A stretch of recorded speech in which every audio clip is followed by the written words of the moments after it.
Welcome to another episode of Times and Tides. In today's episode, we will be discussing on range of issues of religion, science and God. However, since I will be one among the participants of this discussion, in today's episode, Miss Ananya will be now anchoring the episode.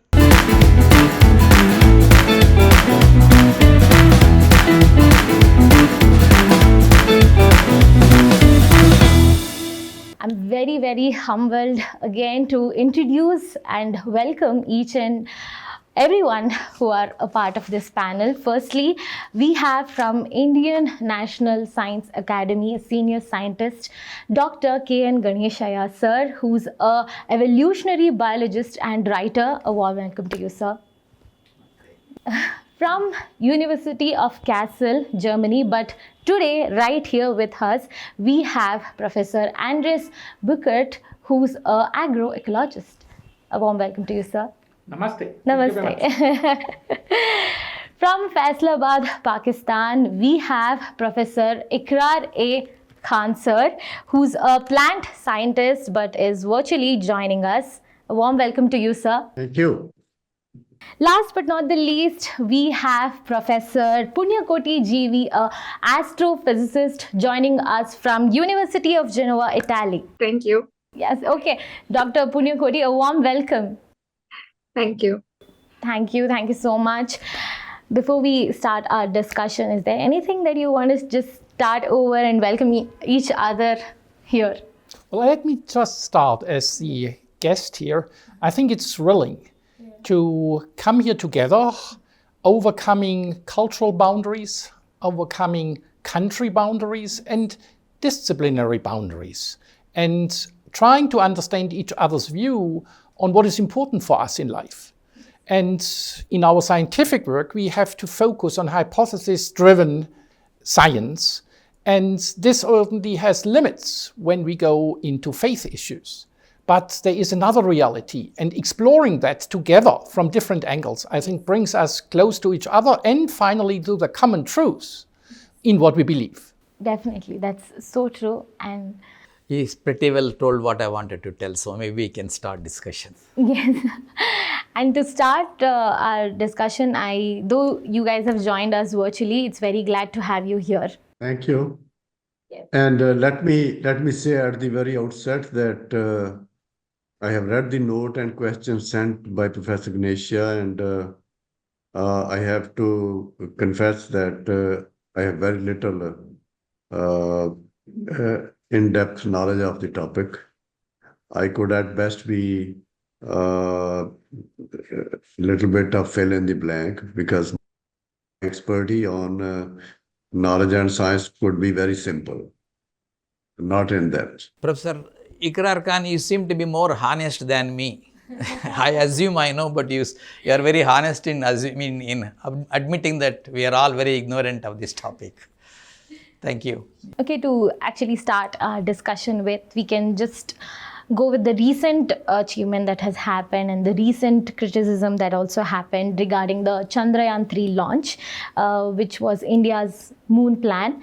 And it was a big talk, big news, big event that happened in India, but also it was another big news for the criticism it had towards the scientists before the launch, before the project started, and while the launch had to start, it was very clear that the scientists took a model of Chandrayaan-3 to the deity of Tirupati temple and performed a puja and seek the blessings of the Lord, just hoping that it will be successful. And what do you feel towards the criticism the scientists had to having the faith in God and a small thing that they did before the launch, going to the temple? I'm sure each of us may have our own opinion on that, but whatever the opinion we pass on is purely personal, and so we can't generalize.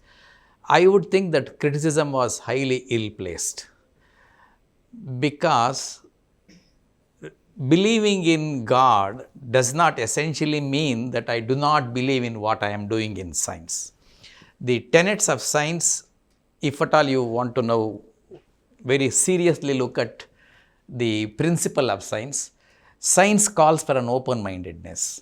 And being an open-mindedness, a scientist has to now perhaps accommodate for everything, including the possibility of God and the impact of God on our role. That does not mean that I believe in God. That is a different issue. I am only talking as a scientist. If you have to be open-minded, the open-mindedness has to extend even to the religion and God. So I think that criticism on Indian scientists was highly ill-placed in a scientific sense. Yeah. What do you feel, sir, when the God religion was slightly like mixed up with science and technology? I have no problems with that. What I have more of a problem with, or I would say had before we started interface discussion among ourselves, was the fact that India worships 33 million gods, which makes you kind of think, well, it's a construct that everybody does for him or herself.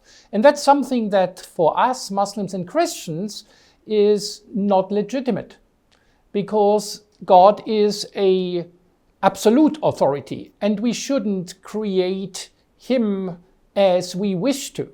Now, as I understand, there is much more in the concept similarity to what it appears, because those 300 or 33 million gods, they are basically different facets, different perspective of one and only one God.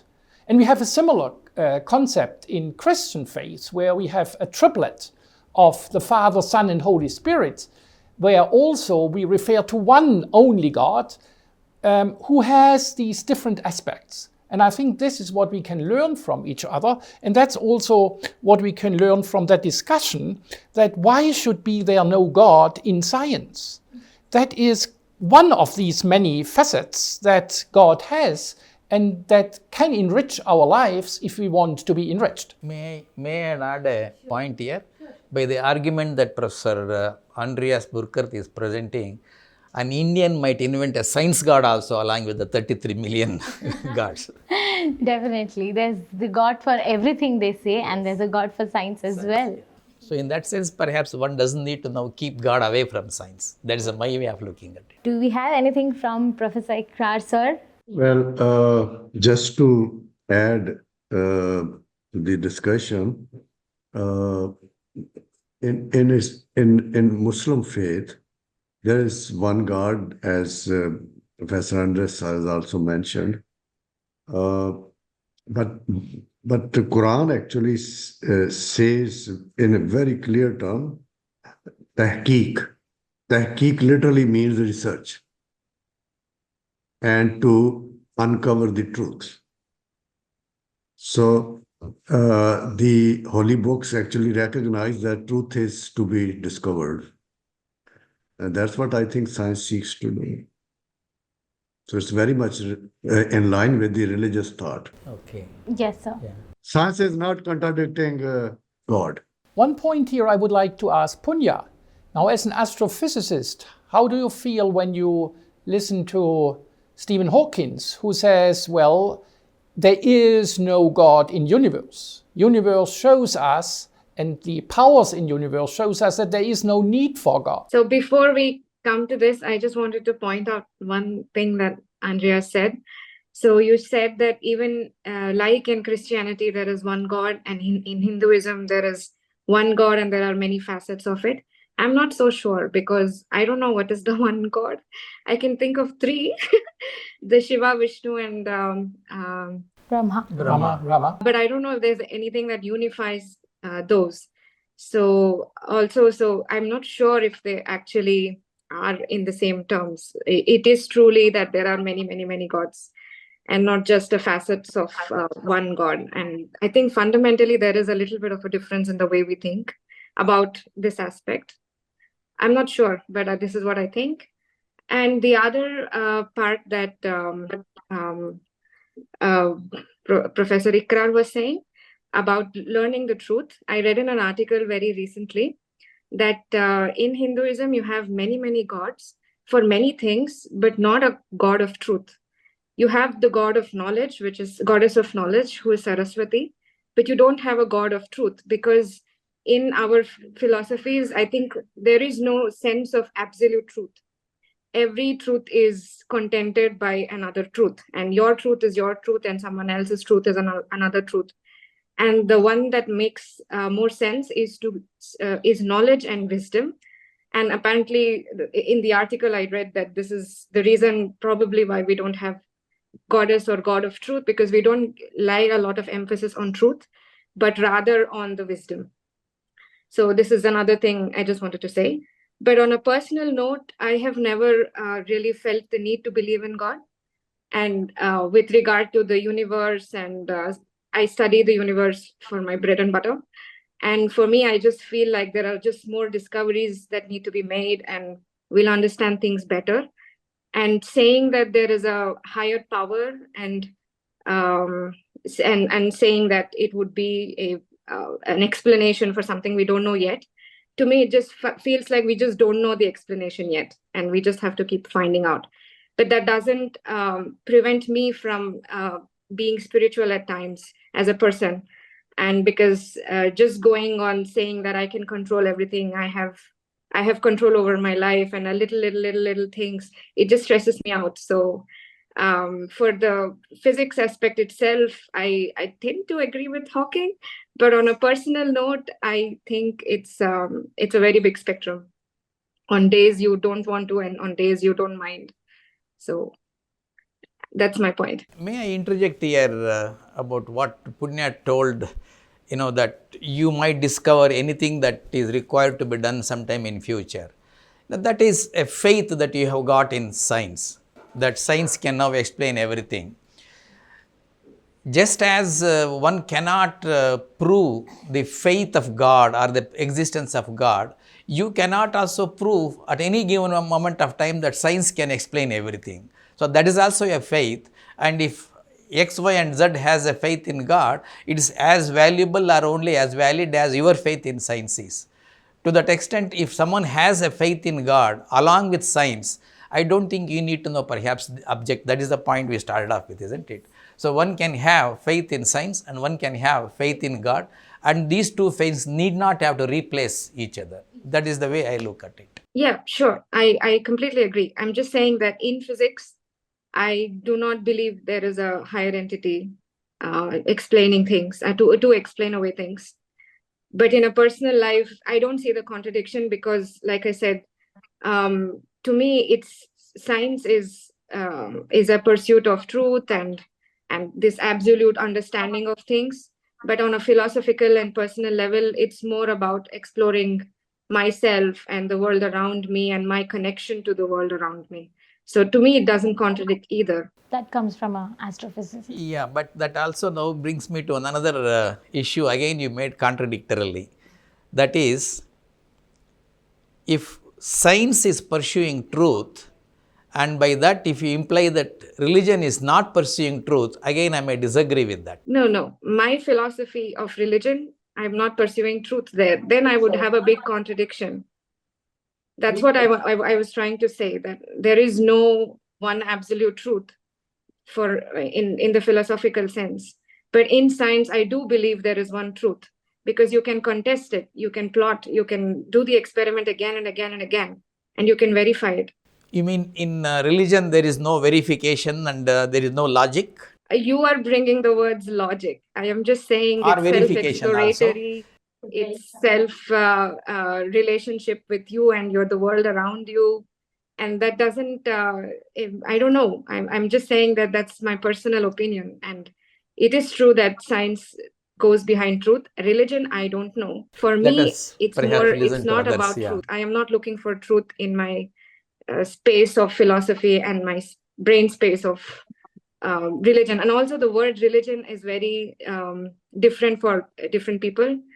It's very binary in the Western sense, and it's very like a big spectrum in the Eastern sense.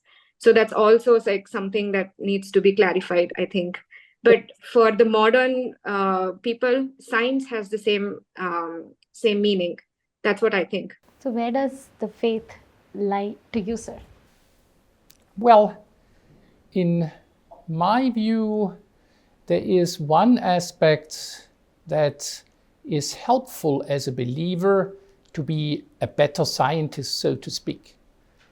The Scientist should always distinguish himself from the object that he or she is testing, that's doing experiment with. The same also you should, and this requires humility. This requires the ability to take yourself out of the game and try to let things happen. Now this requires a certain assurance that you will continue to be able to work tomorrow, the day after tomorrow, going beyond yourself. And I think that is all about faith. We shouldn't, as faithful people, take ourselves all too important. We should be able to renounce to a good degree on material things and be sure that what we are finally aiming at is the gaining of truth. It is the understanding of how the world goes together and be able to see the other person as someone who has similar aims, similar goals than we have. So this humility, self-humiliation also, this modesty is a prerequisite for a believer, or is an outcome of belief, and that helps greatly in pursuing science. Actually, we have also very world-renowned scientists who have done great discoveries, inventions, and proved so many facts. And as you say, sir, they are of different, they are of people who have practiced different religions, and they have both studied science throughout their life and as well as stick to the practice of some religion, some faith in God. And is it okay if we criticize them for having faith in God and who have actually studied science throughout their life? I think I'll stick to my original argument that there is nothing wrong for a scientist to now have belief in God. But before we go ahead, Ananya, I guess we need to now perhaps make one thing clear, because the confusion seems to be now arising between what Punya is arguing and what me or Andreas are talking about here, is because of a lack of clear definition of what we mean by religion. Now we have three topics here: God, religion, and science. We all know what science is, at least we presume what science is. We also perhaps presume that what we all mean by God. But when it comes to religion, as Punya put it, she has her own way of thinking about religion. And so if you now come together to agree that religion is commonly understood by all of us, then perhaps things might become very clear. For example, I'll state what religion to me is. For me, religion is not practicing the cultural habits or cultural practices or taboos, etc.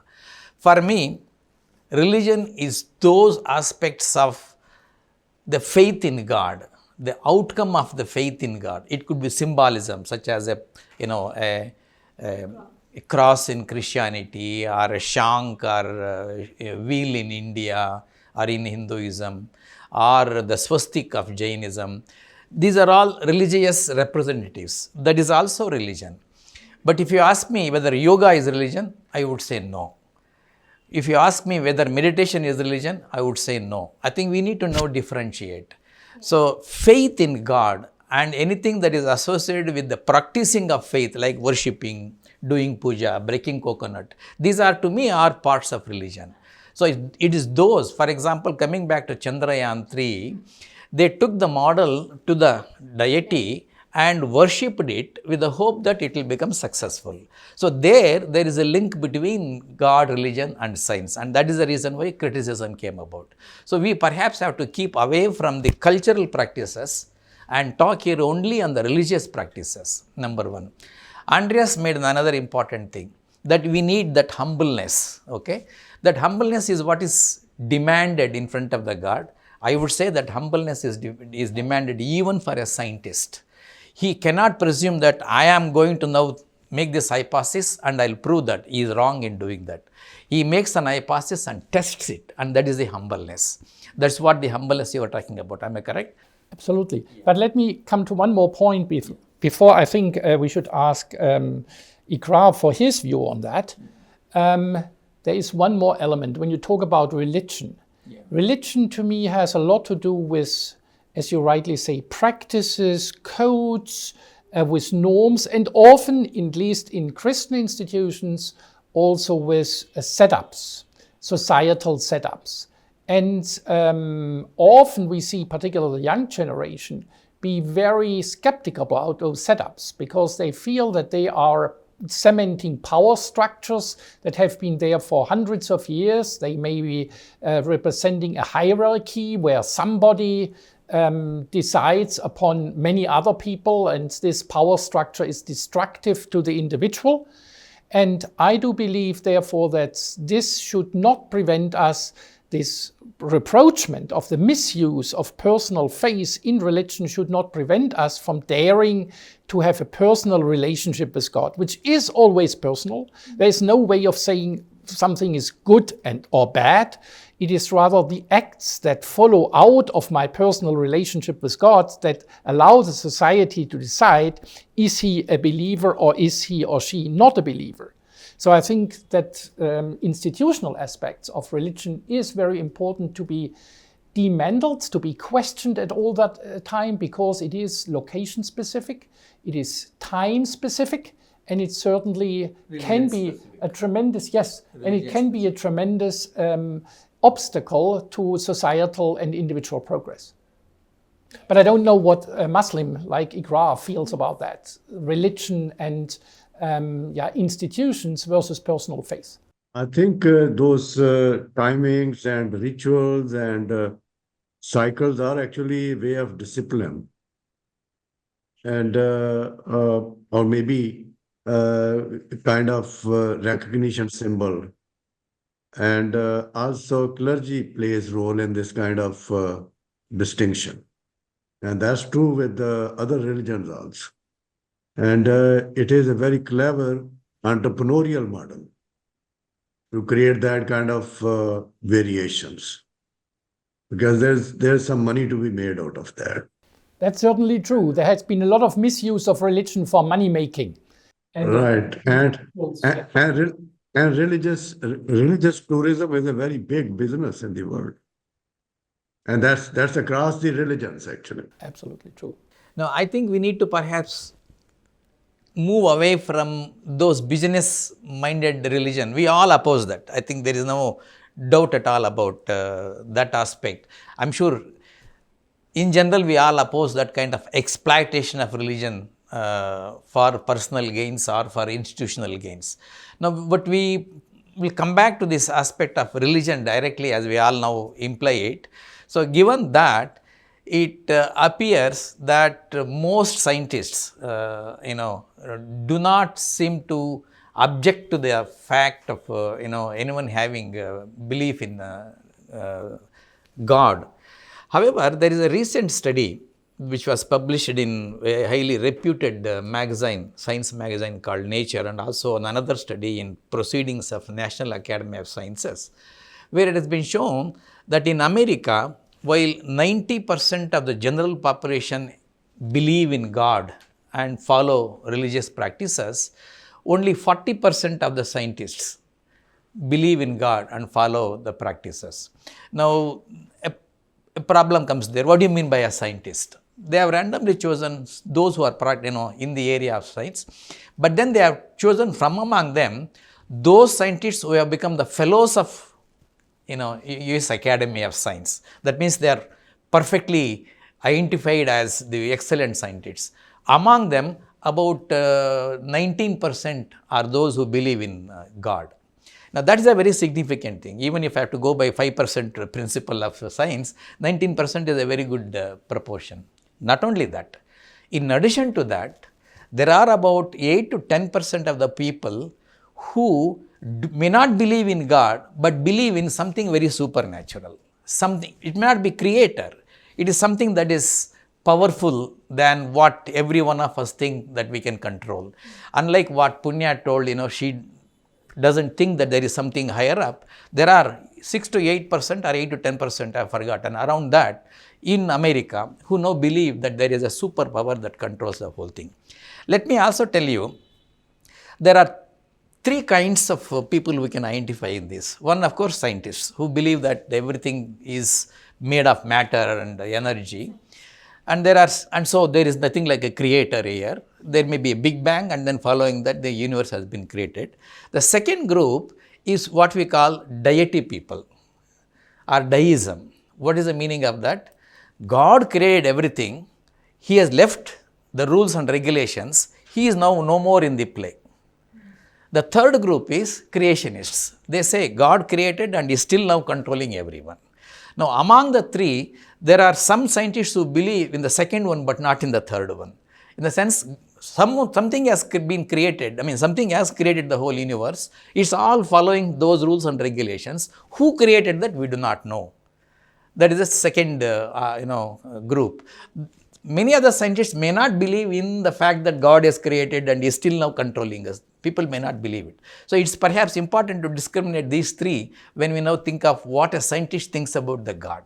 And there are so many other, under the scientists, there's a differentiation who believe. Very true, very true. Again, the same study shows something very, very interesting. What is that? Many physicists apparently believe, when I say many, among this 10% or 40%, 40% general scientists and 10% of the fellows. So among them, there are more physicists who believe in God than biologists. The reason apparently is very interesting. So there are less proportion of the biologists who believe in God. The reason? Two reasons they attribute. One is, among biologists, there are evolutionary biologists like me.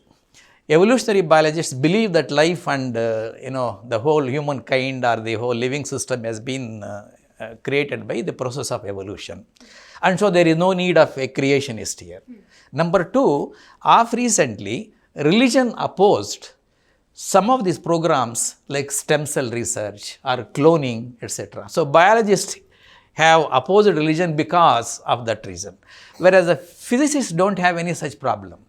Sometimes physicists, I don't know, Punya might correct me, sometimes physicists talk in a language that almost is similar to that of the religious language, like, this meta-universe and all that. So that way maybe physicists have a better reason to now believe why God exists. I don't know what Punya wants to now say about it. Well, before we hear Punya, let's see just one question I would like to ask to Iqrar about that. This was an interesting view, let's say, looking at Christian faith. What about Muslim faith? What about the young generation in the Muslim world? How strong is that generation influenced by that possible conflicts between creationists thinking and modern science, let's say Darwinism with all its branches? Well, in Muslim world in general, there are very clear divisions between people with educated background and people with limited education, and particularly indoctrination is also in place. I'm sure this indoctrination takes place in other religions also. And those who are indoctrinated, they listen very little to logic, while education brings forth logic. And there is, again, no contradiction between logic and religion, to my mind. So if you are logical, that's very much compatible with the religious thought process also. So there is a division in the populations because of level of education or the kind of education they are being offered. In our part of the world, madrasa is a very powerful influence. And that madrasa, there is conscious effort now being put in to harmonize that madrasa education with the logical thinking process and the worldly education. The education does not have any religion, so that differentiation needs to be somehow inculcated. So there is a word used, religious education, and then education as a religion, whereas I believe education has no religion. Now, one more question on that, if I may. The Muslim world has often been accused by the West to suffer from lacking enlightenment.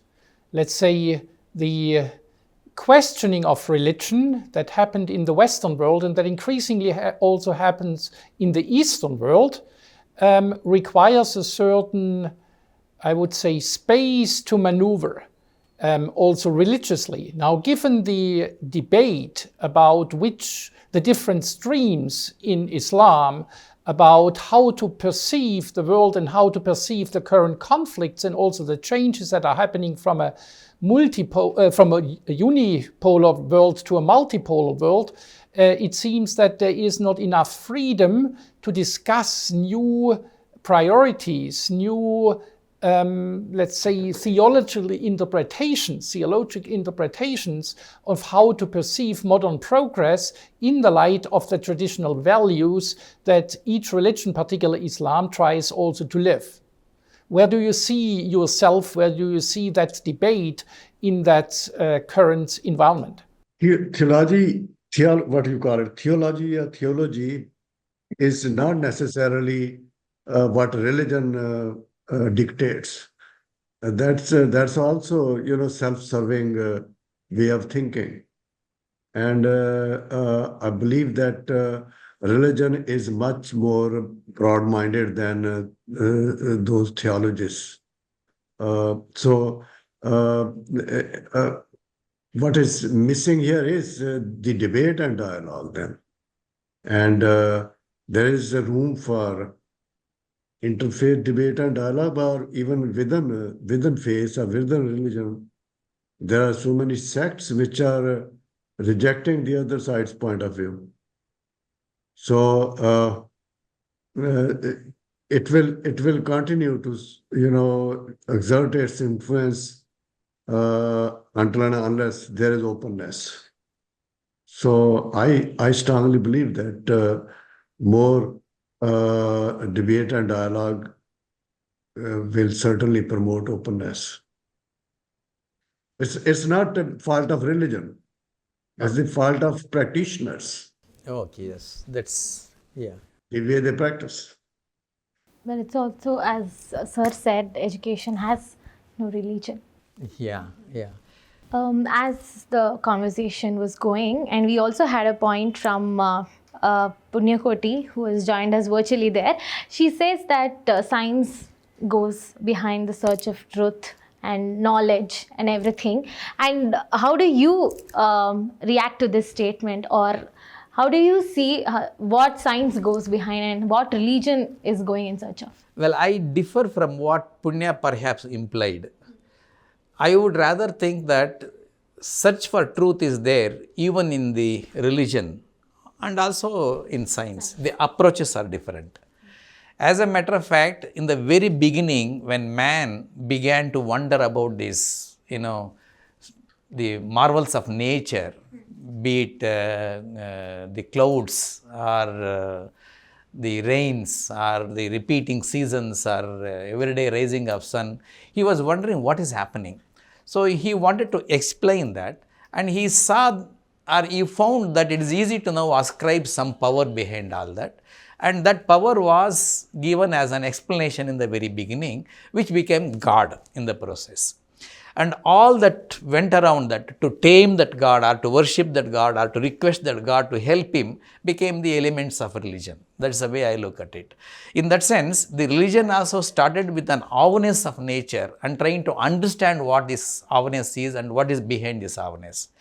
In the process, what happened, few people took a different approach among the whole community of the human population, that they found a different way of approaching the truth. For example, Galileo found that unlike what we all think about, the earth is going around the sun and not that the sun is going around the earth. Okay. So there was a different approach that people took, and that emerged as a new area called science. So the whole of this is always a walk towards the truth, just that science took a different approach. It does not mean that religion was not interested in generating knowledge, was not interested in knowing the secrets behind the universe. The same God eventually became what we now think in science as the atomic energy or magnetism or electricity. Today we know that all those awness of the universe can be now explained by these elements of the energy and matter through science. In that sense, there is a shift from what religion believed in God or superpower to the energy and the principles of physics that physicists are explaining. So in that sense, I think I differ from Punya's argument that science goes towards truth and religion may not. Both were working in the same direction. Science took a different approach. Yes, with different perspectives. Yes. It has different perspectives. And also they say knowledge is truth. So in science field, how do you see knowledge and truth are two different things, or they are equally the same? Well, I think we are, as scientists, in the pursuit of knowledge. We try to increase our knowledge in order to better understand truth. But it's a different truth, I would say a complementary truth, from what we have in religion, or for what I have in religion. Because that refers to a relationship between what I see as the supernatural, God, what I call God, and that can only be partly explained by elements of knowledge. It is truth, but it's a subjective truth.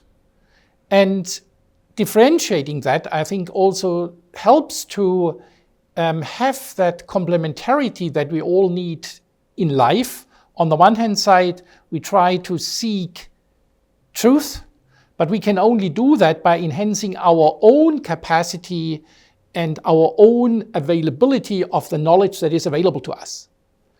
And finally, the ultimate question, what is this world all about, is composed of both our own knowledge that we have gained, either through personal experiments or learning, or from others by reading, and combining that with what we perceive as the outside will finally become truth. And we try to combine that and convey that as sciences to a public in the public debate.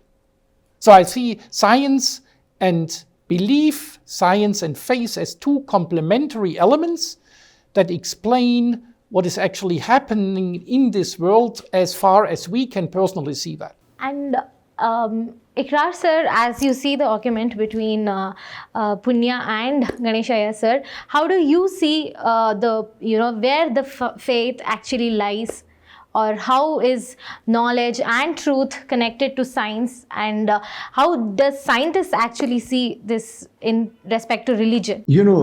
As I said in the beginning, that I believe in research, and that's how the knowledge gets created, and there is no end to it. So there is no absolute truth and no absolute knowledge. It keeps on building. So one answer means another question. And I don't think religion prevents from doing so. But faith is, a different degree of practice.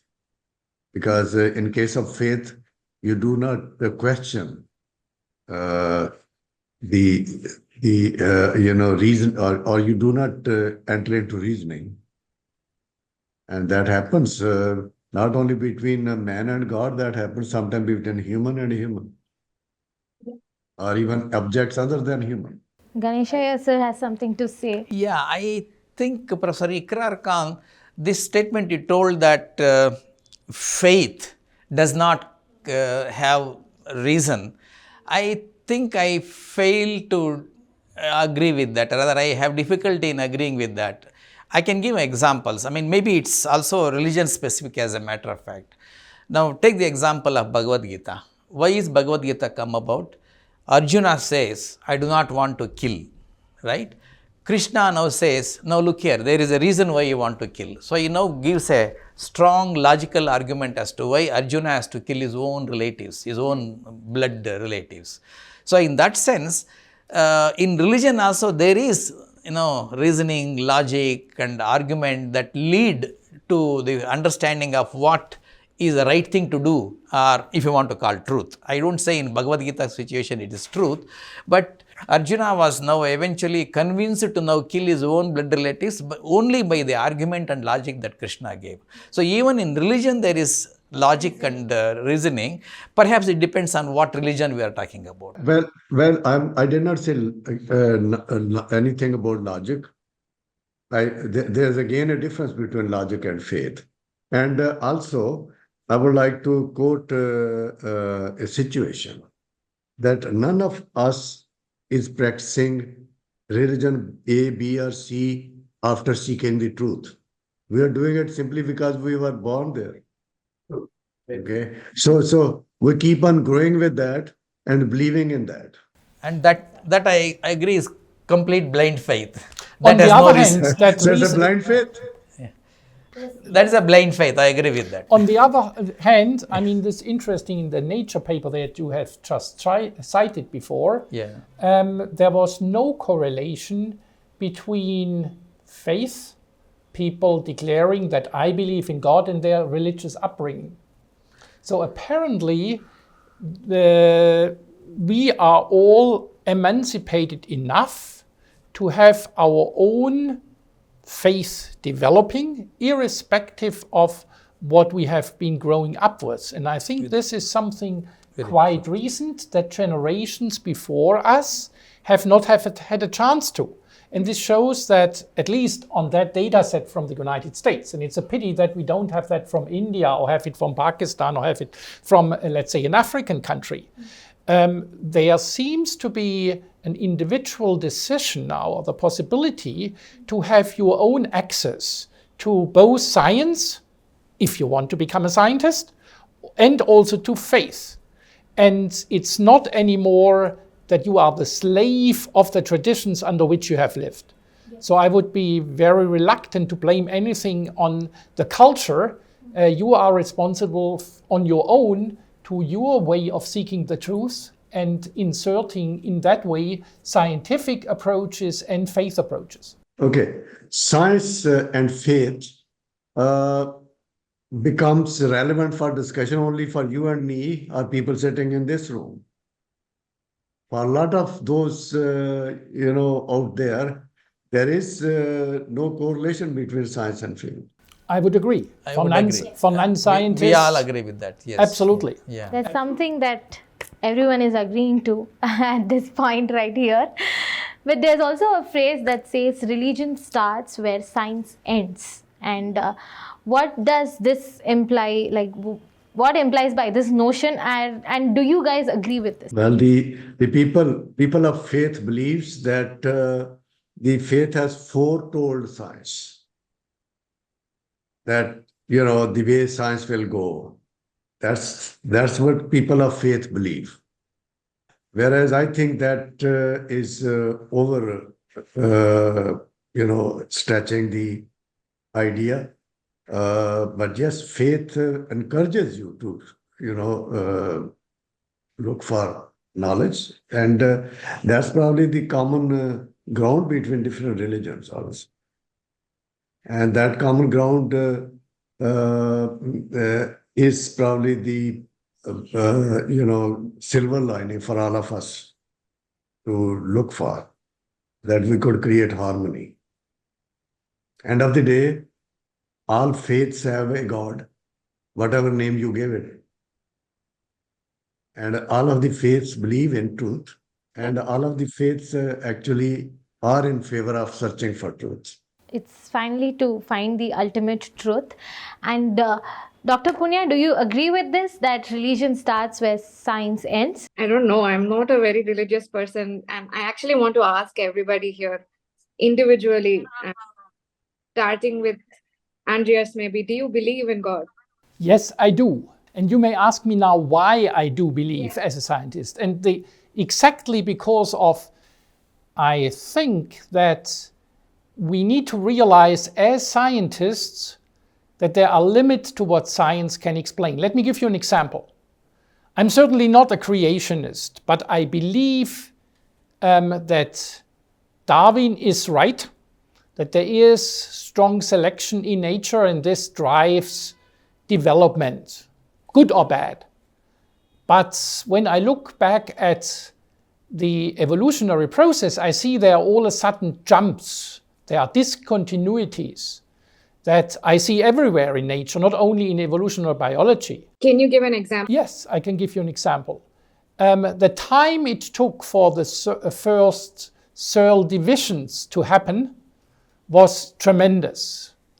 And then the time span from there, from the first cell divisions based on sex to today's development, is very, very short comparatively.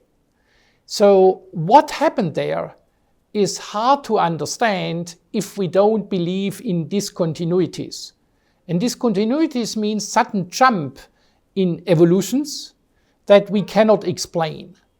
And I believe that there is where a creationist perspective, I'm saying perspective, can come in, where we would say, wait a moment, there is things that go beyond science, there is developments that go beyond science, and we may call that a divine power that drives our world, that you may say, well, we just don't understand yet.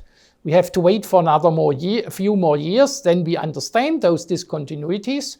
But that is one of the evolutionary questions that I have, where I think science and religion can nicely complement each other. But at what stage did you start believing in God?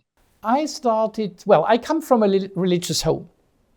And I questioned, because I was educated to question everything around me. And I had my personal faith encounter as I was going to foreign countries and was trying to understand why people with a completely different background, culture, and religion, what unites them.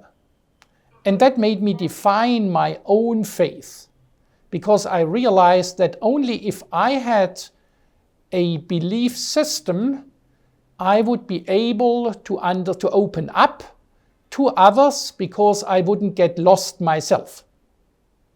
And today you can put me in any circumstance, and I would still have my own grounding and hopefully allow the other to have his or her grounding. And if you put a Kalashnikov on my head and say, well, do you believe in this or that? I would say, well, you can take my life, but you cannot take whom I really am. And this is this personal relationship to God that you may call subjective, that you may call non-scientific. This gives me the freedom to do pretty much everything that I need to do as a scientist in the pursuit of truth. Excellent. That was beautiful. I want to ask, was it when you started doubting and when you went back to believing, was it your human experience that made you want to believe again, or was it your scientific endeavor that inspired you to believe again? It was my human experience. Look, when I look at our holy book, the Bible, there is, of course, the literal view, that everything that's written in the Bible has to be taken word by word. That's the easy way of looking at it. What I increasingly realize that we need to understand that all of our holy scripts, being it the Holy Quran, being it the Bible, the Jewish Bible, or the Christian Bible, the New Testament, they are nothing more than accounts of people in individual faith experiences. So they have had a perception of what has happened. So it's a construct of what has happened. And they tell us about that. And they'll say, well, wait a moment. Try to experience that. If you do that, then that's what I can tell you what may have happened. And this moving away from absolute truth into a personal relationship and personal encounter gives you a way of opening us to others, because they may have their experiences, they may have their faith encounters, they may have their constructs that all are part of a universal truth. That's really nice. I want to ask the same question to the other two participants. Do you believe in God? Did you, any time in your life did you doubt, and did you come back, or did you stay atheist? How was your experiences and journeys as a scientist and before you became a scientist? I think my faith went stronger with science because, but as I said already in the beginning, that none of us became religious after reading religion. Mhm. We were born and raised somehow and then continued to watch it. And many of my age people have never had the opportunity of being, a student of science. They still believe in God. And I also believe in God, but there's a difference. And do you think, as a scientist, you questioned the existence of God, or you did not? That's what I meant by blind faith. Okay. I strongly questioned it. I was even taking part of my young years the Marxist view, that it is only a construct to oppress others. And a institution, religion is sort of a societal institution that allows to justify the status quo. And the powerful people can use it to avoid that the oppressed have a chance to kind of get out of the pot. I think I would like to respond to this question that you asked both Andreas and Iqrar, whether you believe in God, okay? Perhaps I belong to that big category of scientists who are confused. Confused in the following sense. About 20 years back, I wrote an article in Current Science about astrology, whether that should be now taught in schools or not, where I argued that we as scientists should not throw anything out without testing it. We have to be open-minded. At that moment, a lot of people argued with me that I am being a scientist, I should not now argue like that. I found out that almost all of them who objected to me conduct their daughter's marriage in the most auspicious time decided by the religious people. So this is the kind of confused a lot of scientists we have got in our country, for that matter anywhere in the world. I am very happy Andreas agreed openly that he believes in God. But lot many people who openly do not want to now agree that they believe in God. They attack Chandrayaan scientists, they attack Andreas, but back home they all follow the religious practices. So I belong to, unfortunately, that confused group. If you ask me if I believe in God, I do not know. And if you ask me if I questioned God, yes. Have I thrown God out of window? No. Have I accepted him completely? No. So I belong to that confused a lot. But isn't it that what faith is all about? I don't know. The faith is, as Professor Iqrar A Khan rightly told, believing in it without questioning. Well, I'm not sure. Yeah. There I would object to Iqrar. In fact, as I told, I do not know whether I believe in God or not. I do not know if I hate him. I do not know if I love him. Yeah. And also, Iqrar sir told that if they are not exposed to the world of science, they'll continue to believe what they are grown up with. Which is evident by the data that I told from the Nature and PNAS Now paper. you have been exposed to the world of science. Yeah. If not, would you have the clarity, and would you Certainly I wouldn't be what I am today if I am not exposed to evolutionary biology. I completely agree with Iqrar A Khan in that sense. Those who are not have undergone education may have this tendency to continue to believe in God. That way science very clearly now prepares your mind to question God. I would agree on that. Yes. And I don't think that faith is blindly believing in God or without questioning. And I would say I see myself oscillating between belief and disbelief, or between certainty and doubt. And I strongly believe that this is exactly what all our holy scripts also tell us, what a believer may want to do, because that's what life is all about. There's ups and downs, there is doubts, and if we look at the Old Testament, at the New Testament, in my religion, it's all about doubting, it's all about struggling. It is not a recipe that we have to have in our relationship with God.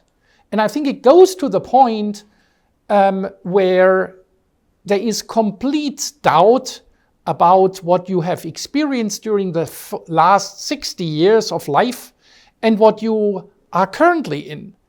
So faith, in my view, is the self-confidence that despite of all your lacking faith, despite of all your doubts, there is a truth that we can only experience if we continue in that way of doubting about the existence and at the same time having trust in the existence of God. May I add here another very interesting fact about Mary Curie? Maybe Punya might know about this.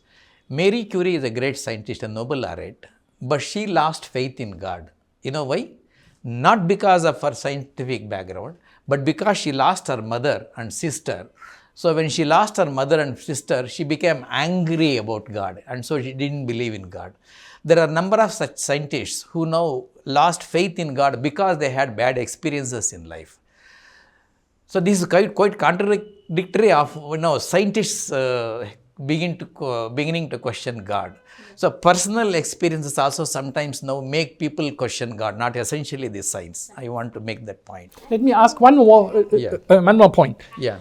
This doubting that we often are not allowed to by our religious principles.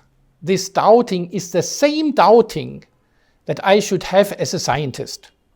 Whatever I have experienced, whatever I have found out, is always subjected to error. Human error, experimental setup error.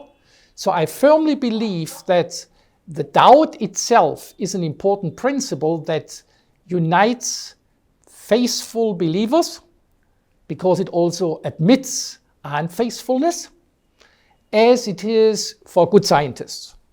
The one should be very suspicious of is scientists who proclaim, scientists who profess, who know everything.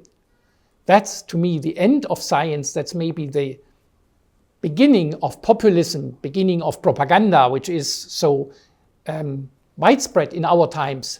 But that's not what we should do, neither as scientists nor as believers. I completely agree. There should be doubts. Yeah. I mean, if someone feels that, no, I don't need God at all or religion at all, I can only rely on science and science can explain everything, as I told earlier once, that is also a blind faith. An untested blind faith, as much as an untested blind faith is there on the God. So both are equally wrong in my view. So to Punya, I would like to ask, was there any change in your faith or belief after you were introduced to the world of science? So I was born and my parents did not teach me the existence of God. And I was an atheist since birth. And that hasn't changed even now. And but what has changed is being vulnerable and being able to say that I'm not the only person who's in control of things. And I don't know if it's the higher power or anything. I'd like to believe it as a lot of variables and a lot of parameters that cannot be controlled. So there's very chaotic systems which you cannot really control, and this has helped. But I still remain to not believe in a higher power. It has never come to me. I have never prayed, and while doing physics, I have never felt like there is a reason why you need a higher power. And I feel like physics can keep upgrading to higher theories. For example, first there was the Newton's theory of gravity. And let us say we are on the Earth right now, and there's the sun, which is 8 light minutes away, and which means that a light from the sun takes 8 minutes to reach us. So let us say suddenly, for some reason, you switch off the sun. What happens to the Earth? According to Newton's theory, gravity is instantaneous.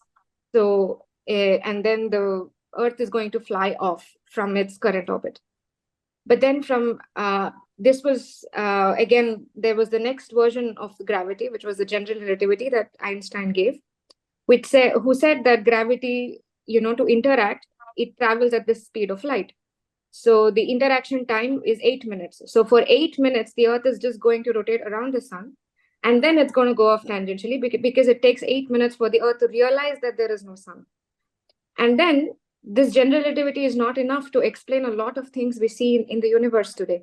We need something called quantum gravity, and that's what we're working on. Like people in the theory are working on, where there is a need to marry quantum mechanics and gravity and come up with theories that can explain Big Bang, that can explain something called quantum fluctuations that happened in the early universe, which led to the formation of galaxies and planets that we see today. So that is something that's not understood. But like you all said, I have the faith that we will, with more data and with better precise measurements, there'll be more things to explain, and we will, as a community, like as humans, we are smart enough to figure it out with time. And I don't see the need for a higher power in science. So, but in physics for me. But as I said, I went through a tragedy. I lost my mother, and it was very hard for me. And that's when it felt really like a slap on my face that you are not in control of everything. And you do need to be vulnerable and maybe believe that there are things beyond your control and beyond your power. So that helped. And all I'm trying to say with all your answers and my answer is human experiences is what needs the existence of higher power or not. Science, I'm not so sure. She has said it right now. It's a human experience. As I said, that we were all born. We did not take religion by logic or by exploring by science, and then we started learning something. And this is a great way of also accepting and tolerating each other. That it's finally the different cultures that we have been growing up with that determines our access to the existence of God or of a supernatural power. Some of us may have a very different route. Some of us may have doubted, others didn't doubt. But we shouldn't have those conventions or those personal experience become the point of judging whether somebody is better or other than somebody else, or whether somebody is a true believer or non-believer, because finally it is a momentaneous part in our long life journey where we are, what we are doing, and it should be enriching to discuss and to exchange that life experience that is so different. I like to now come back to the original question that we started off with, whether a scientist can believe in religion. Those who object to this, object to what? That a scientist should not now worship the God or should not go to God or should not have faith in God, might also now say that a religious person should not do science, right? If they believe that the two are. Unfortunately, history shows very clearly that much of science, the most important elements of sometimes have actually been contributed by the religious people. Yeah. The best example is Mendel. Mendel was an abbot, a priest for that matter. He was a churchman. He was a believer in God. He was following religion. He is the one who gave the most fundamental, three most important theories of inheritance of characters, or the very basis of biological inheritance. So if a religious person can contribute to science, that means he is now pursuing science. A scientist can also perhaps now indulge himself in religion. There is nothing wrong in that. I am only trying to say that this argument that Chandrayaan-3 scientists should not now go to temple or the chairman of ISRO should not worship is to me very, ridicule. I would say it's very wrong to now propose that, because if that is the case, you would have objected to the whole contribution by the religious people to science. So to that extent, what was the reason for the criticism? The real, correct, actual reason? Like, I'm not finding the criticism clearly. Maybe we should have brought someone who criticizes this onto the discussion. No. These are... what is the reason of criticism? Pardon me? That you're using government funds to propagate. Well, there are these arguments that if you are a scientist, you should now have faith in what you are doing. If your science is correct, your belief in science is correct, your preparation of the satellite should be perfect. If you are going to the temple, that means you do not have faith in what you are creating, and so you are going to temple. So does it mean that all the millions of rupees you are spending on that, you are not very sure whether you will achieve it or not, and so you need to be criticized? So you have no role. This is a secular country. It's a secular tax that is being collected. That should not be spent. I mean, this is a kind of argument. But ideologically, it amounts to that a scientist should not believe in God. And that is the point we are now discussing. I believe if one argues that, one should would also imply that a religious person should not enter into science. But people have broken the barriers. I hope you now know the criticism that happened regarding the Chandrayaan-3 during that time. It's still not clear to me because I don't know what people actually criticized. I mean, did people criticize scientists as individual going to the temple on their own? Or did they criticize using ISRO money and showing in ISRO that ISRO is That they were a going as religious a thing? the chairman of ISRO and the scientists all together went to the deity to perform and just wish that the launch will be a success. Dr. Punya, there were two elements to that. Number one, that we are a secular country. I mean, it's very specific to India to that extent. We are a secular country. In the secular country, the money that is being spent on Chandrayaan should now be spent on Chandrayaan, and the people who are now preparing the satellite should now not believe in faith because we are a secular country. That is one element of it. The second, as I told, is that if you have faith in science and in our technology and in our creation, there is no need for you to now go to God. That was the two elements of argument. And as we talk about this, do you think that both religion and science are completely distinct to each other, or are they somewhere overlapping or non-overlapping? This is actually the argument already put forth that if you are a secular country, then religion is your personal affair. So, but there are countries which carry their religious title. So when they carry the religious title, then they are bound by certain limits imposed by the religion. How do you say, sir? Is are both religion and science completely distinct, or are they overlapping each other? They are overlapping. Okay, how do you explain it, sir? Because religion allows you to explore and search for truth. And that's what science is all about. Both aim at the same thing? Well, I think in this context, I like to quote what the chairman of ISRO responded to, very nicely responded. He told, my satellite explores the universe outside me, whereas my praying and my faith in God helps me explore within myself. That's the way. So in that sense, as Iqrar A Khan rightly told, both of them are explorations, right? And I tend to now strongly believe in that. But coming back to your question, whether science and religion are two separate, I do not see them as separate things. They are overlapping to some extent. And in fact, as I sometime earlier argued, science has emerged from within the religion. But one reason why perhaps people confuse about this question is the following. Galileo was condemned by religion. By that, people think that what Galileo told is science and what condemnation was put onto him by the religion. But no, in my view, even in science, there are objections. I'm sure Punya would agree that there are people who are called string theorists and who are called, Big Bang theorists or universe in a different way. They don't agree with each other. There are situations where Professor Andreas might now throw away my paper if it goes for him for refereeing after I submit it to the journal. So scientists also now argue with each other, fight with each other. Similarly, at that moment of time when Galileo told Earth is going around the sun, religion did not agree with that, and so they fought. It is just a purification process of moving towards the truth. It's not that science and religion are two separate things. Both of them are in the same direction. It is, conflicts happen, the discussions happen. So the Galileo's condemnation by religion should not be treated as religion condemning science.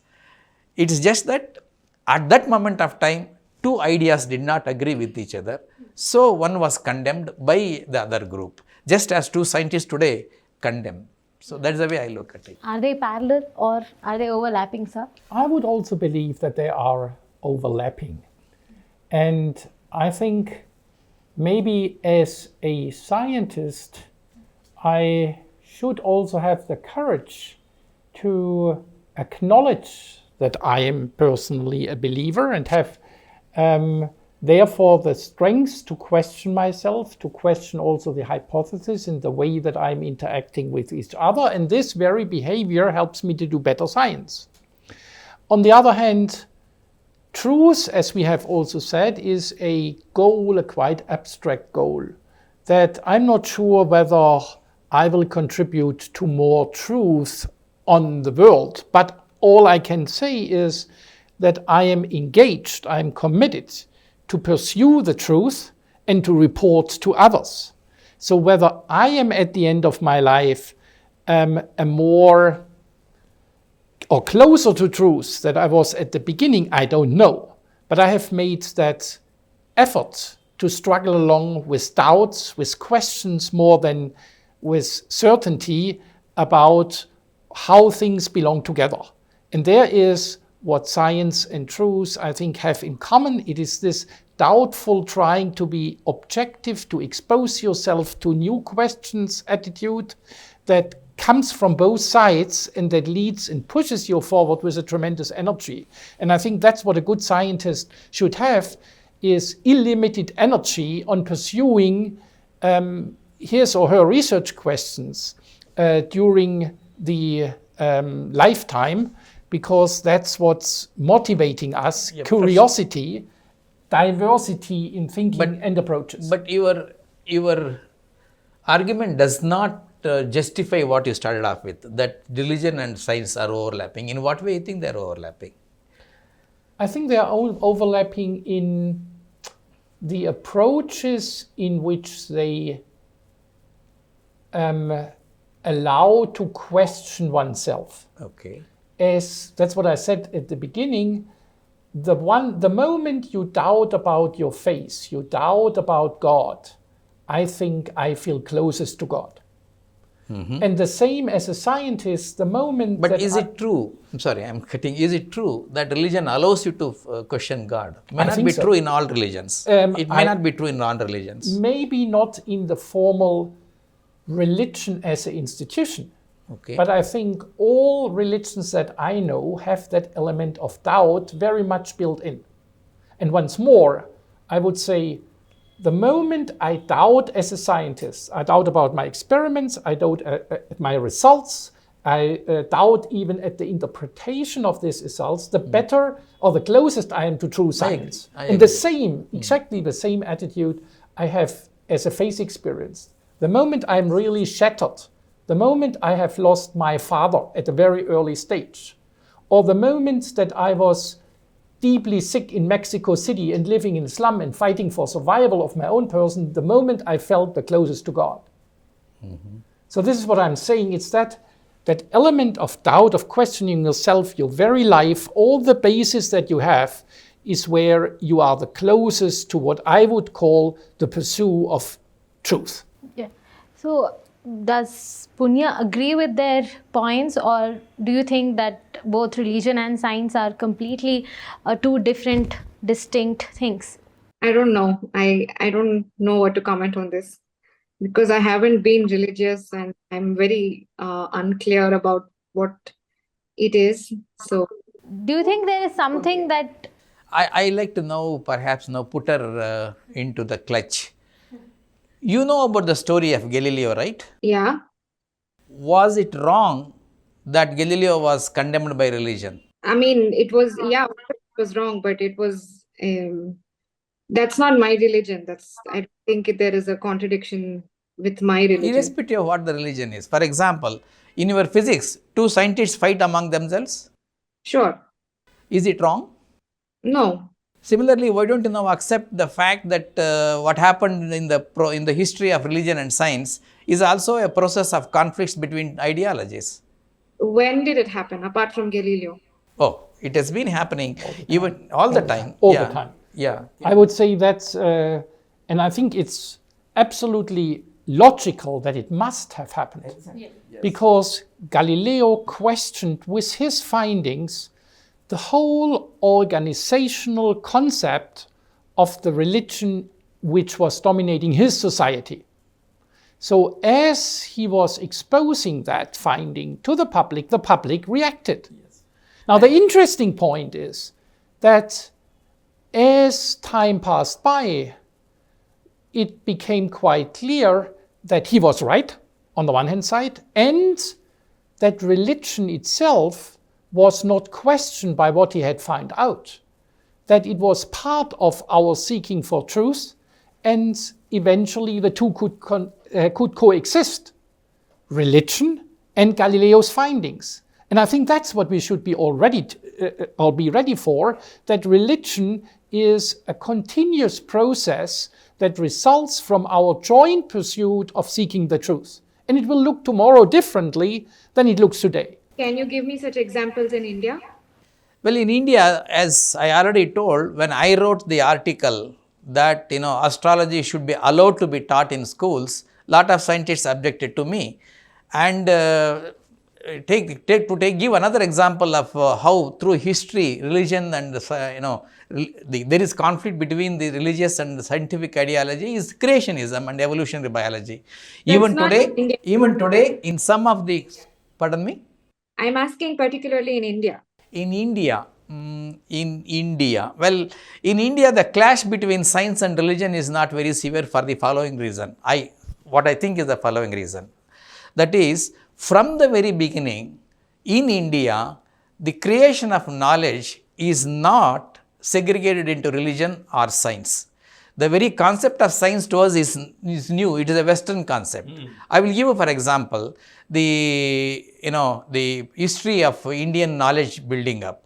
Vedas were written. In Vedas, one does not discriminate between the religious poem and knowledge poem. Bhaskaracharya, for example, he now gave mathematical formulations. He also now gave about theories about the planets and all that. But he is now even today worshipped as a religious person. So also Leelavati, so also Sushruta Samhita. Take Ayurveda. Ayurveda is never considered as science even by scientists, whereas it actually came as a religious text. But today people are finding some sense in that. In that sense, from the very beginning in India, there is not much of a discrimination between these domains of science and religion. They were simply merging with each other, and that is the reason why I say there is an overlap between science and religion, more in India and perhaps also in general world over. And you all have still not answered my question of defining religion, defining science, defining truth. I think sometimes it is also difficult. Even these are very subjective, from coming from one philosophy and another philosophy and another philosophy. So the conflict, the questions are also very having conflict, not having conflict. It really depends on the philosophies that you are used to, no? And for me, I have never been religious. So if you ask me, is science and religion different? I don't know. On a personal level, I really don't know. And I can only look at examples and say that in India, I haven't read of conflicts in the past. Maybe I'm wrong, but I haven't read of conflicts like Galileo in the past. So to me, I think that's quite true. And this is what I would feel as a particular confusing strength of India. Let me explain what I mean to that. As a foreigner who has come now more than 25 times to India, and each time I discover new facets of that. Your concept of 33 million gods allows you to avoid conflicts with foreign belief systems. What you simply do is you kind of absorb them. You kind of take them up and put them into one of these very many avatars, and then allows you to make progress without conflict. Now that's a great advantage now, because you can reach out to others without always doing a fundamental debate. And our monotheistic religions, I'm now talking as a Christian, but I think Professor Iqrar would also hopefully consent to that, Our disadvantage is that we always start to fight when it comes to religious debates. Christians, as well as Jewish people, we see that in the current conflict as well. That is beyond the resource conflict, also a conflict about ultimate truth. We cannot sit still. We cannot just calm down. We always have to be right. And you, in your cosmology, you say, oh, this is interesting. Let's integrate it into this multitude of opinions, and then it becomes part of that. And I think this is an exciting approach that allows you to be opening up to the world much more than we ever could. Can I add? So, like me coming from this philosophy and living in Europe and in a very monotheistic world for the last almost a decade, like living and integrating with the society. The one question that I have found it really confusing is people ask me if I'm religious and they assume that I believe in God. And they ask me my religion and I say Hindu, and they assume I believe in God, but I don't. And I say I'm an atheist, but I'm still a Hindu. And this concept doesn't exist here, which I find it very strange. Why does things have to be binary? And to me, this is why I feel like this question is not clear to me, because there is no conflict in my mind. Like why this or the other, or why should there be any conflict at all? But for my friends here who ask me, how can you be an atheist and be a Hindu? That's not possible. And you either believe in God or you don't. And it's a whole spectrum. And this is another problem I find with the questions, like we compare religion science, is we have a metric in mind which is very biased towards a certain metric. It could be the very binary metric or a very wide metric. It's biased either way. And we take that and try to look at use the metric to measure something else which does not have the same colors or same characteristic as your metric. And then we draw conclusions that no, this is like that, that is like that.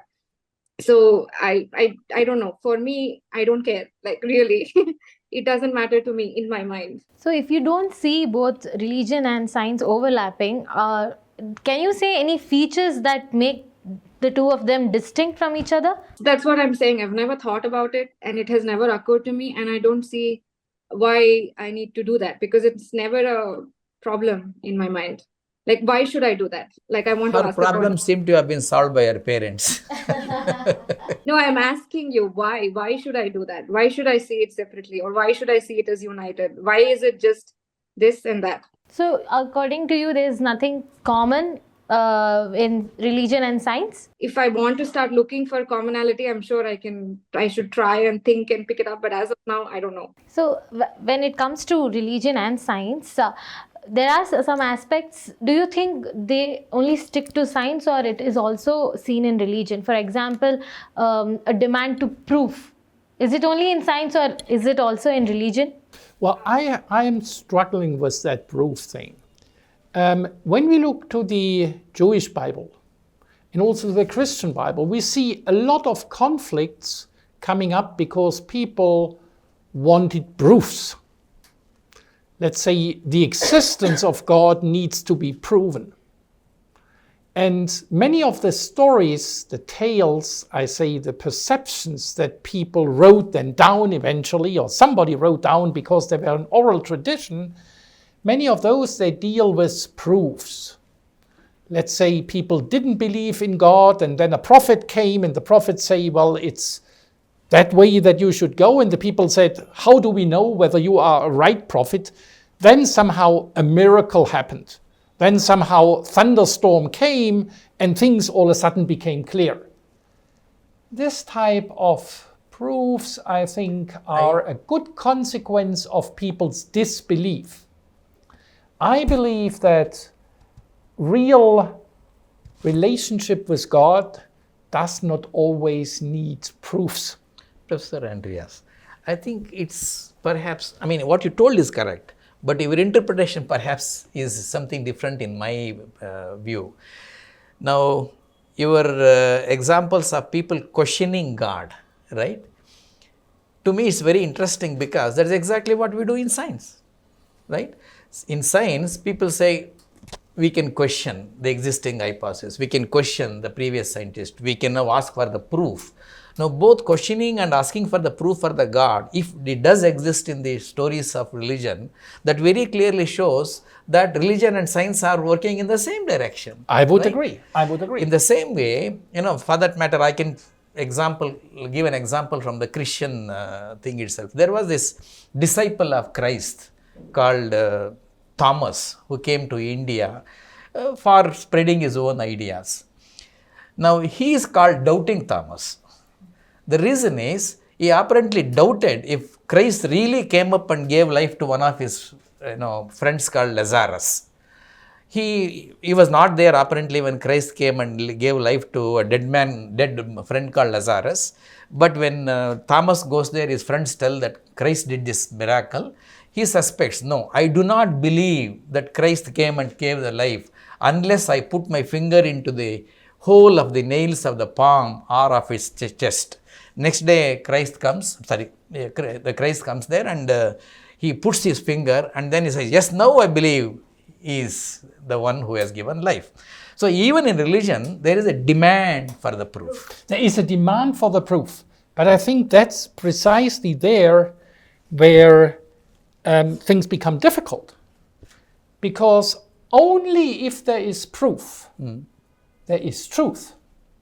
Had Thomas not had the encounter with the so-called resurrected Jesus, whatever was behind that concept, then he would not have been right.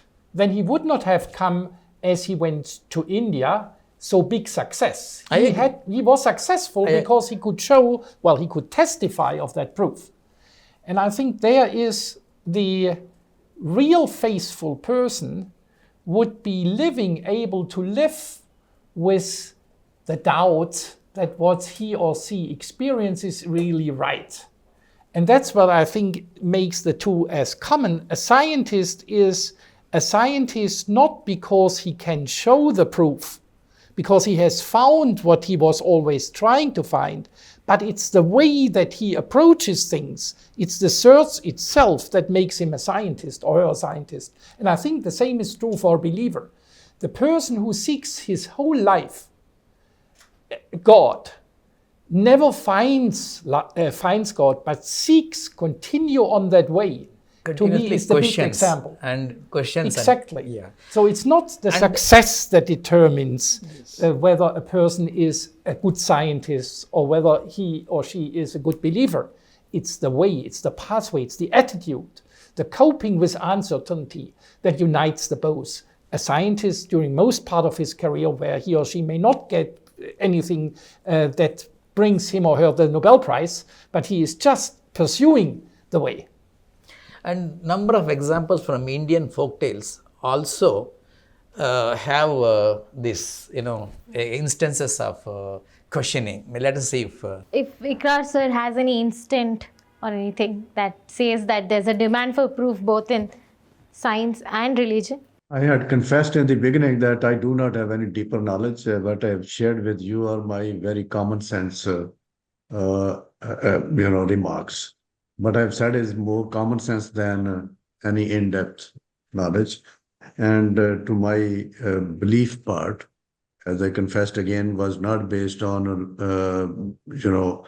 doing any in-depth examination of different religions. End of the day, I find our religions have actually the common ground. And the common ground is that there is some unity of command and there is some supernatural power. Call it God or call it Devta or call it Guru or whatever you want to call it. And a lot of religious division on the earth has nothing to do with the science. Science is actually unifying, force. If we all start believing in creation of knowledge and believing in knowledge, then religion will also become simpler and easier.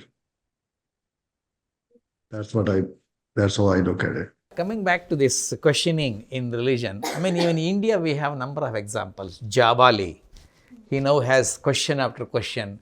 Yama, I mean, similarly, Yama was questioned, why is this life? Why do we die? So this, I mean, but there is a issue whether those questions that we are now having in that particular story are actually in pursuit of knowledge and truth is a different thing. But to that extent, in India, we can't differentiate between science and religion, I told. So the issue of questioning, issue of asking for proof is there in religion also. Similarly, I can say we say religion is blind faith and there is no questioning in religion, which is not true. Coming to science, there is blind faith in science also. For example, he would agree with me, and Prof Iqrar A Khan also would agree, any experiments we do, we have this tradition called 5% significance. I do not think even today any scientist can defend why that 5% or 1%. Why can't be 10%? It's a tradition that has been carried on. Like we hit the coconut when the worship has to be happening, people simply follow. Your paper is not accepted if it is not shown to be significant at 5%. In fact, all scientists want to see that their experiments show 5% significance. Okay, this is again in some sense a unquestioned faith, not even tradition. So in science also we have faith of that kind. So both science has faith and these problems. Religion also has demand for proof and objectivity in some sense. I don't see any difference between science and Well, this 5% hurdle I was also struggling often with in my agronomic experiments, and I have something that every scientist hates as a matter of fact. No one questions. I hate it, and I questioned it. Yes. Okay. Because something, the importance of a finding is not determined by the probability percentage. I agree. But are you accepted if it is not in the statistical analysis? Oh yeah. It also depends on the absolute amount of difference. True. Let's say most people, farmers in the West African Sahel, where I have been working in, they would accept the technology even if it is only at 10% probability. Okay. They would not know 10% or 5%. If the absolute amount of difference they are getting is benefiting them in 90% of the cases. I am referring to another scientist. And another scientist in a paper would always want whether it's significant at 5% or not. So in other words, within science, there is inconsistency of these faiths, right? I would agree, but I think it's not a question of faith, it's more a question of convention. Well, a religious person also would say breaking coconut is a matter of convention, it is not faith. I would agree, and I would agree with both, yes. Yeah. And I think that's something very important to understand, that often we do not distinguish between those conventions, those concepts that we have defined, and faith. Faith, once more, is something very personal, very individual, that should rather be a binding force between different people on a table, rather than a construct that divides us. But very unfortunately, most of the conflicts in the world are justified by religion, even if they are reasons caused by completely different issues, such as resource distribution, be it poverty, or be it land, or be it water. At the end, it's always supposedly a religious conflict. Why is that? Because once you put religion in the game, there is no more questioning, at least not in the public. So, sir, as it's a common question to all of you, do you see there's like in the recent times, there's a shift in respect to the science in the religious circles? If yes, how do you explain the shift? Well, artificial intelligence and the way data sciences are creating new theories, the belief in science is getting stronger, because that's all because of knowledge creation that has taken place. And but it's not anti-religion, in my opinion. So in the days to come, I think religion and science can coexist. So there is the shift, sir. I think generally at the global level, there is more of acceptance of science and less of appreciation for religion. Good or bad is a different issue. But I tend to believe that, and that seems to also now show by some of the surveys that were done in 1930s and recently. And number two, also, I'm sure Professor Andreas would agree with me, the proportion of people who go to these churches or temples is also coming down. Their commitment in terms of taxes or their donations is also in general. The absolute may be increasing, but the proportion of people who are going to these temples and churches seem to be coming down, suggesting that there is a decrease in the, what I would say, I don't know whether to use the word love for religion versus love for science. That is my, Well, we will see later. Yeah. I would agree that there is a strong decline in the profession of formalized religion across the world and across the different traditions, across the different faith streams that we have. I observe that in India when I come here, there's many less young people going to a temple than there is mid-age and old people going to the temple. I see that when I go to visit my Muslim friends in countries of the Arabic world or to Pakistan, and I certainly see it in Germany. Now, the interesting thing is, although we see that trend, this search for spiritual truth persists. And people, rather than proclaiming that they adhere to a particular faith, they believe in other things. They believe in horoscopes. They believe in astrology. They in talisman of all kinds of things. So I'm not sure whether the world is getting less religious. I think it's getting less formally religious. It is getting less proclaiming to belonging to an institution. That is the issue. We are losing our faith in institutions because of the many misuses that the young generation has seen in their lifetimes and also in history. How many wars have been fought due to proclaimed religion, not due to faith issues, but to practices that have been codified. That was the reason, at least the given reason, for those wars, and people detest that. They don't believe in that anymore. Is there any impact of science that has happened which has reduced from people going to holy places, or the exposure of science? I guess it follows from the argument we now saw. Because science is spreading, the impact of science is increasing, the product of science or the consequence of science is being felt by the humankind in general, their tendency to now believe in God or religious institutions is coming down.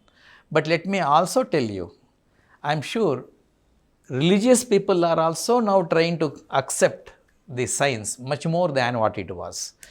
For example, to quote again back Galileo, though Galileo was condemned, I'm sure today's Pope would agree with Galileo that the world is going around the sun. I'm sure he wouldn't object to that.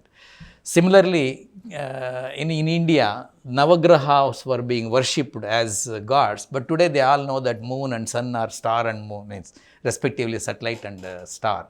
So that kind of acceptance, I'm sure no priest in India would say sun is a planet of Navagraha. Though he might say, he would still believe that sun is a star and earth is going around it. So this kind of shift is happening. In other words, yes, the extent of influence of religion on the human thinking is going down. Influence of or the impact of science on the human thinking is also expanding. Both of them are happening. That's my view. Iqrar, sir? Well, I don't know how much more value I can add to this discussion other than saying thank you, and it has been a very interesting 2-hour session. We probably need to replicate this.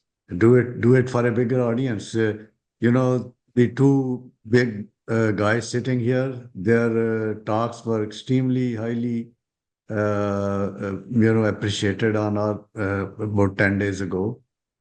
And actually, the minister met me after that as well. And again, he mentioned to me that he was educated on that day. Oh, and let's keep it, alive for the days to come as well. Sure. Definitely, sir. I would like to also thank the organizers for this venue, because particular as it is among scientists of the Indian subcontinent who unfortunately now live in a divided world that seems so difficult to overcome its borders, I feel that this joint exchange of visions of what our world is all about, that scientists have, that different religions offer, and also that scientists from the East versus those from the West can learn from each other, is very encouraging and should be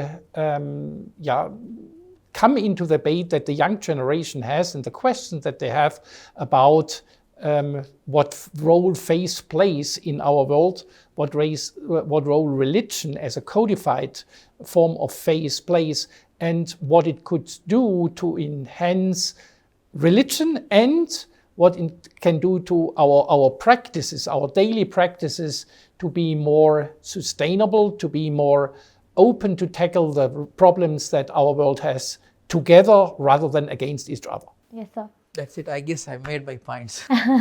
We part to meet again. Yes, definitely, sir. We part to meet again. And this discussion on God, religion, science, I guess this has a lot of, as we see, it's always seeking towards something true and the knowledge or everything. And there's one thing that I learned very long back, which was, if we ask any doubt we have, we will be fool for 5 minutes.